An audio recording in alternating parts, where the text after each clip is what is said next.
Salut, c'est la Lorraine Insolite. Nous allons vous présenter un musée qui est unique en son genre au monde, puisqu'il est entièrement dédié à la batterie. Jean-François Vassas, bonjour. Bonjour. Merci de nous accueillir ici. Tu es en fait le président de l'association pour la sauvegarde du patrimoine batteristique qui chapeaute ce musée étonnant à Senones. C'est en fait le fruit de ta passion. Hein. La batterie, ça a commencé pour moi il y a bientôt une quarantaine d'années. Ouais. Et quand on est batteur, on invite plusieurs groupes, donc plusieurs locaux de répétition, donc plusieurs batteries. Alors quand on a la chance d'avoir un peu de place, on se retrouve vite à 3, 4, 5, 6 batteries. Et c'est comme ça que ça commence.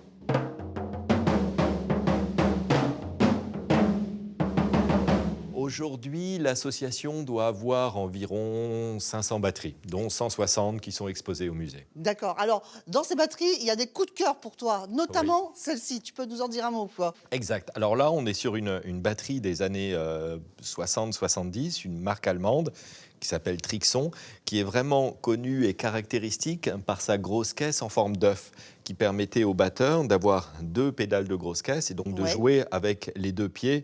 Notamment, on est à l'époque où on joue beaucoup de musique sud-américaine, salsa, samba, batucada, et ça permettait de faire 2 sons différents. Et aujourd'hui, il y a des batteries qui viennent du monde entier.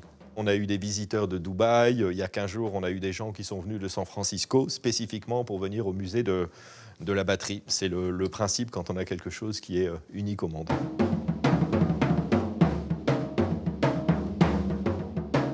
Ça, c'est une batterie fin des années 60, utilisée par le batteur de la tournée des Vieilles Canailles. Et on a régulièrement des fan clubs qui viennent. Et il y a un tel engouement pour Johnny Hallyday, un tel respect, que les gens n'osent même pas poser la main sur la batterie. On a beaucoup de batteries qui sont des pièces uniques, voire très rares. Bon, effectivement, des batteries exceptionnelles, comme par exemple celle-ci qui a fait la tournée de Calogero. Là, on arrive dans le coin français du musée. Par exemple, vous avez une batterie, il n'y a que 5 exemplaires dans le monde.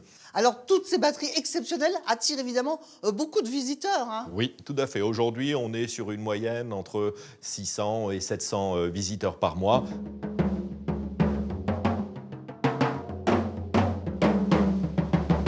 Jean-François, là, on est vraiment dans les réserves. Combien il y a de pièces exactement?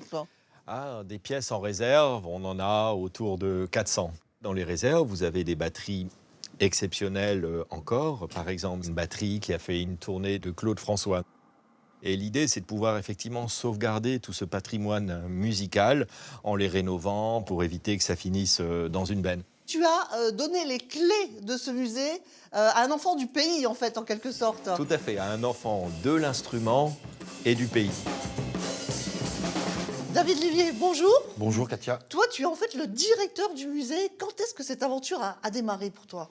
Alors, elle a démarré en 2023. J'ai une formule à savoir que c'est un musée qui est dédié à la batterie, mais qui n'est pas destiné aux batteurs. Alors, on va découvrir quelques pépites, notamment ici avec des instruments des années 1900. Tu peux nous en détailler un ou deux? Sur celle-là, on disposait des tablettes pour pouvoir y déposer d'autres instruments à percussion, des cloches, les baguettes. Et, voilà. Ça, c'est une batterie automatique fabriquée par Albert Bergerot en 1926. Donc à la demande d'un accordéoniste pour qu'il puisse s'accompagner au pied, donc jouer de la batterie avec ses pieds et de l'accordéon avec ses mains.